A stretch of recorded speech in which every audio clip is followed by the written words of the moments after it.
أنا سأتحدث عن آسيا بنت مزاحم تفضل. عليها السلام. عندما تكون هي السيدة الأولى في المجتمع وهي أعلى امرأة في السقف، هي فوق الوزراء، صحيح، هي فوق الأمراء، هي تكون في مرتبة عليا، ومع ذلك لما آمنت وصدعت بالحق أمام فرعون ماذا صنع؟ جعل لها الأوتاد وربطها في هذه الأوتاد حتى ماتت صبرا طمعا، لا شراب ولا طعام حتى هلكت. نعم. الذي كان يتولى ربطها في هذه القصة هم جنود يعتبرون أسفل وذيل القائمة في المنظومة الفرعونية. نعم. والناس يرون وضع زوجة فرعون وهي بهذه الصورة، فما أثر فيها أن يكون هذا الرجل الذي كان قديما، أو المجموعة التي كانت تتولى تعذيبها، يعني ما كان لهم أي قيمة في نظرته، لم تأبه لهم مطلقا، وإنما بقيت على هذه الصورة، لا ترى إلا الملكوت الأعلى والملأ الأعلى الذي كنا نتحدث فيه. فكانت تقول رب ابن لي عندك بيتا في الجنة، في حين أن من يربطها ويتولى قتلها هو يعتبر من أتفه وأحقر المنظومة الفرعونية في ذلك الوقت.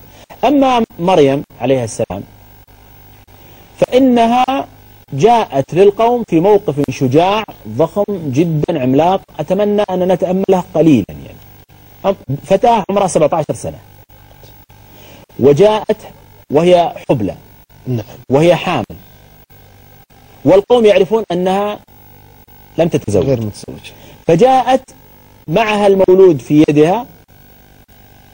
يقول الله عز وجل فأتت به قومها تحمله، قالوا يا مريم لقد جئت. فرق بين أتى وجاء في اللغة أن جاء للشيء العظيم، هم يقولون لقد جئت شيئا ثريا، شيء عظيم. ومع ذلك انظر للشجاعة وعدم النظر لكلام الناس، أنها جاءته في يدها أمامهم، كما يقول الله عز وجل فأتت به قومها تحمله، لم تخفه ولا يعني ما حطته في مكان أخفته ثم جاءت وقامت تشرح للقوم. كأي استعداد موجود عندنا لدينا، يعني إن الواحد يمهد مع الناس يقول خلهم لحد ما يستوعبون ثم بعدين أجيب المولود، لا، وإنما أخبر الله عز وجل قال أتت في اللغة تأتي على المجيء اليسير. نعم. وجاء تأتي على الشيء العظيم، فأتت بمعنى أنها لم تبالي بكلام الناس، فعبر الله عز وجل أتت به قومها، جاءت بسهولة ويسر للناس تحمله وهي صامتة، وهذا من الشجاعة وعدم الالتفات للناس.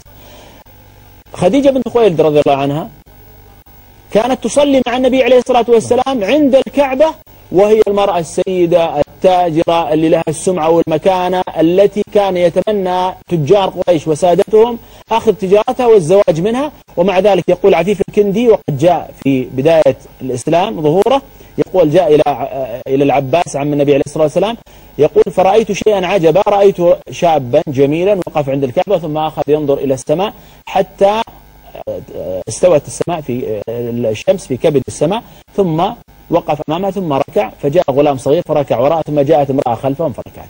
نظرة الناس الذين كانوا يحيطون بالكعبة يعني على أقل تقدير سيكونون بالألوف. صحيح. في هذا المحفل تأتي هذه المرأة فيركع النبي عليه الصلاة والسلام، فيركع علي رضي الله عنه، فتركع فيسجد النبي عليه الصلاة والسلام فيسجدان خلفه، فيسأل عفيف يقول رأيت أمرا عجبا. هذا عفيف واحد، إذا البقية ماذا كانوا يرون يوميا بهذه الصورة؟ فيقول العباس حقا إنه أمر عجب. ثم قال إن ابن أخي هذا زعم، القصة وما فيها. نعم. فاطمة رضي الله عنها أبوها هو النبي عليه الصلاة والسلام. نعم.